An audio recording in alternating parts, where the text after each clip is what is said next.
Hello and welcome to our podcast on special interest groups. These are defined as organizations of people with shared ideas and attitudes who attempt to influence public policy. So what exactly does that mean? Special interest groups are just people who have similar ideas on certain issues who get themselves together and try to influence public policy. What is public policy? Well, that's what the government does. So they try to influence how laws are made, which ones get passed, which ones don't. They may try to influence how the government operates with more or less regulation on the issues that they care about. So special interest groups are an important part of how our government works. When we as ordinary citizens have something that we are very interested in, we want to influence our elected officials to speak on our behalf. When you get enough people together, they start forming groups and they start having a lot more power because it's not just some one random guy in the middle of Iowa who has this idea. It's that random guy who's bonded with all the random guys from across the nation and is now putting pressure on lawmakers or various other governmental entities in order to get what he wants.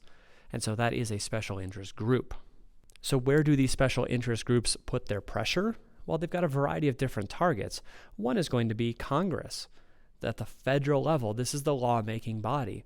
This body has the ability to change laws either in favor of what the special interest group wants or against what they want. So, of course, these special interest groups are going to put pressure on elected officials that have the ability to change public policy.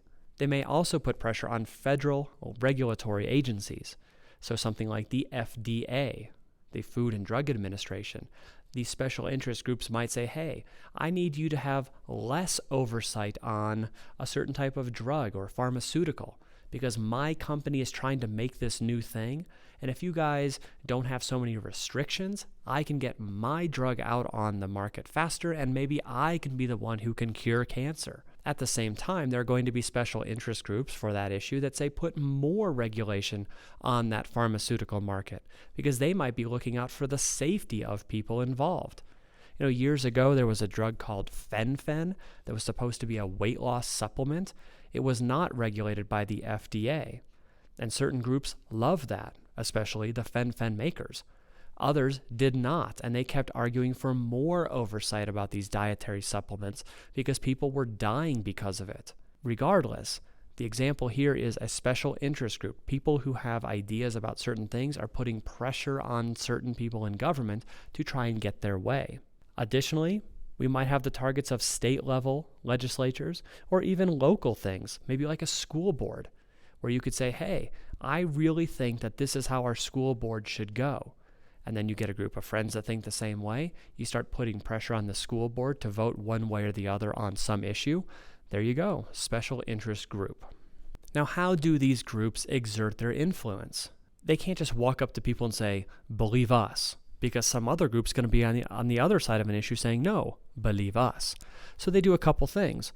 One, they seek to educate the public. And so if they can get a lot of people to believe the same things that they do, then they might be able to go out to the public and say, hey, if you believe this about Amendment 64 or Amendment 66 or whatever your state is doing, then they can get all of these people on their side, and all of these people can put pressure on the legislators, the people who would actually cast the votes on these laws. They may also influence these legislatures by lobbying, and we'll talk about that a little bit more in the next slide. Additionally, they may endorse certain candidates running for office. If there's an opening for a state senator, certain special interest groups may say, hey, if you vote for Johnny, then that's good because Johnny believes in the same things we do. At the same time, another special interest group may be supporting Sally and saying, no, if you want this direction for your state, vote for Sally because Sally believes the same things that we do in terms of a special interest group. They may push entire campaigns either in support or in opposition to a ballot measure, an amendment, or some sort of law that's coming down the pipes. For example, right now we see a lot of interest in Amendment 66, which is a potential amendment to the Colorado State Constitution about education and education funding. And we see commercials every single time there's a commercial bank on TV. And you can see that different groups are paying for different commercials. One group is saying, yes, support Amendment 66. This will put more money into education. And you could see at the end of that commercial, it's paid for by a certain educational group. Then you watch another commercial and you see that they're saying, do not support Amendment 66. They're saying it's not good for education. And you can see that it's paid for and funded by some other special interest group that has different motives in mind, a different angle on this same issue.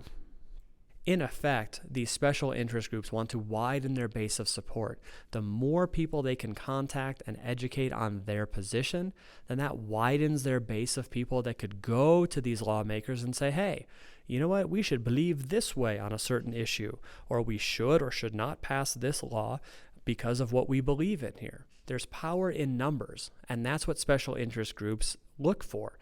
The more people they can get on their side on an issue, the more leverage they can place in Congress and influence decision-making, lawmaking, or kind of the direction of how things go. So as we mentioned in the previous slide, one way that special interest groups get their way or push their agenda is through the use of lobbyists.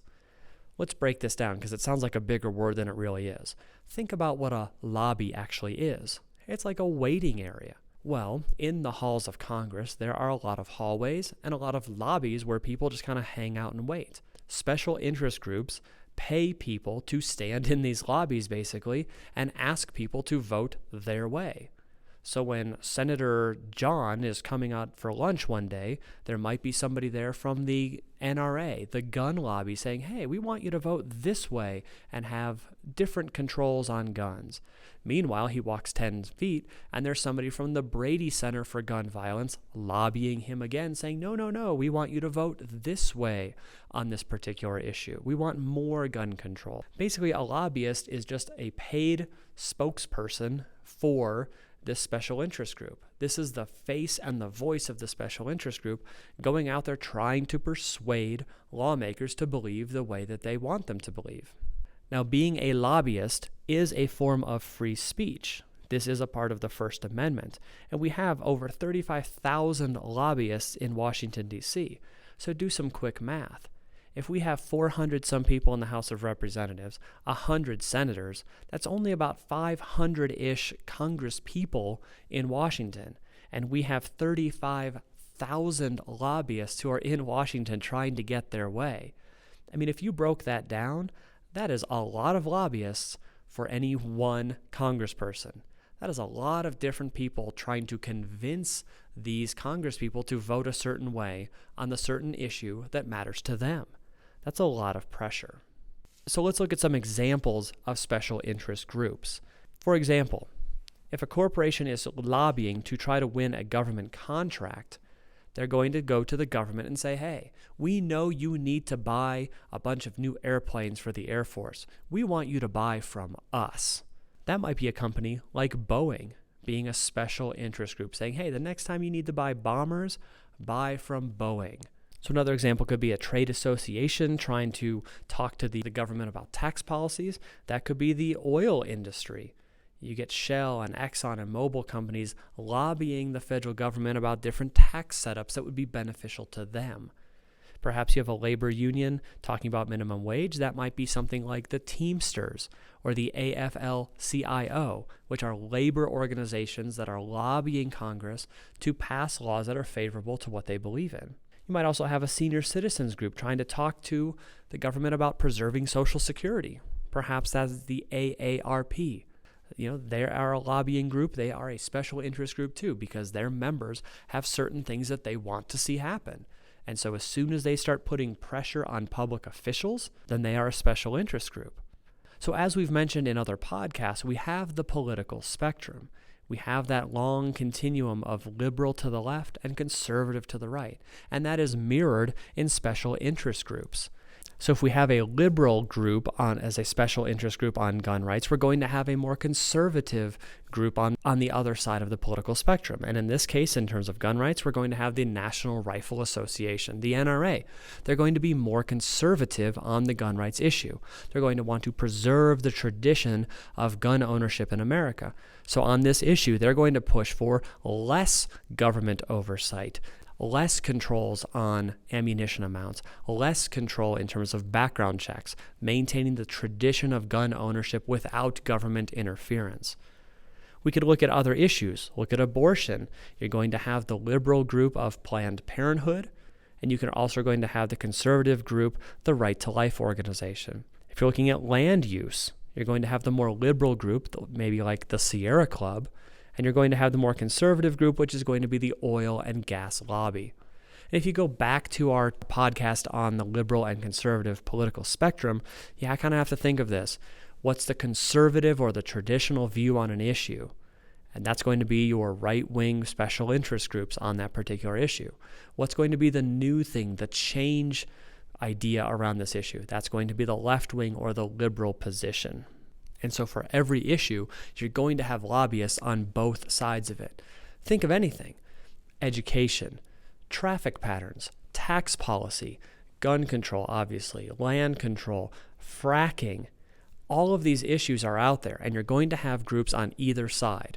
And these special interest groups have an agenda. They want their way, and they're going to try and influence the lawmakers or the regulatory agencies to vote and push their agenda so that their constituents can be happy, that their issues can be met, and they can be on their merry way. So that's about it for now in terms of special interest groups. What are they? How do they work? Why do they matter? Where do they fit on the political spectrum? Just remember that for any issue that's out there in the world, there are going to be special interest groups on both sides of that issue, both the liberal perspective and the conservative perspective. That doesn't make them better or worse. That's the way our government is allowed to work and how the First Amendment relates to this. And this is kind of how our government's set up, and this is how it's going right now. So, as always, if you have any questions on things, go ahead and bring those into class. We'll get those answered for you. Otherwise, thanks for listening, and we'll see you soon.